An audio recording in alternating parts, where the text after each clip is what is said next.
Actually, I'm a big bull on the US, and I've been that way for years. Through the decline in the financial crisis, I was speaking at a commencement ceremony for an MBA school at that time, which shall remain unnamed because it's a competitor.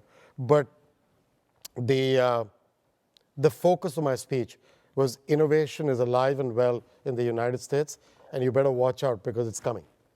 And that was in the height of, I would say it was 2008 or 9 that I did that.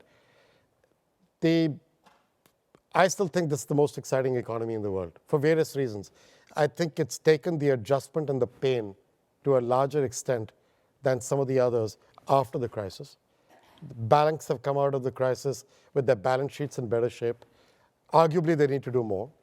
Households have come out with their balance sheets in way better shape. Companies have got enormous amounts of cash on their balance sheet. And you look at our balance sheet, there's no debt, it's all cash. And we're not the only ones. You're surrounded by companies like Apple that are trying to find ways to give it away these days, right? And so when you think about the environment here, the environment's in a stronger footing than anything else. And at the same time, productivity is at very high levels. Innovation is alive and well. So there's a lot going on here that I think will make the US still a terrifically exciting economy for the next 5, 7, 8 years. Who knows after that? Because the world changes much faster today than it ever did in the past. That's one of the most exciting. The second part that's interesting to me is actually Southeast Asia. I know everybody talks about China and India, and I think that you've got to go beyond that. I think those are large markets, and they'll be very exciting to look at and do things with. But people are missing out the next 5, 7, 8 years. ASEAN will be an unbelievable driver of growth in that region. The ASEAN economic community is coming together.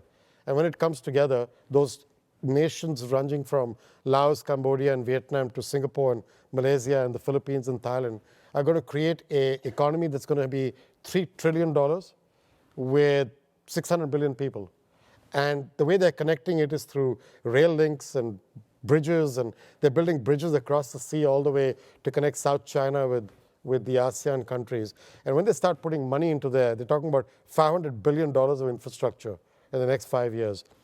That community, with good governance, by the way, because countries like Singapore and the like, excellent governance, excellent methods of working, you're looking at a huge burst of growth from ASEAN.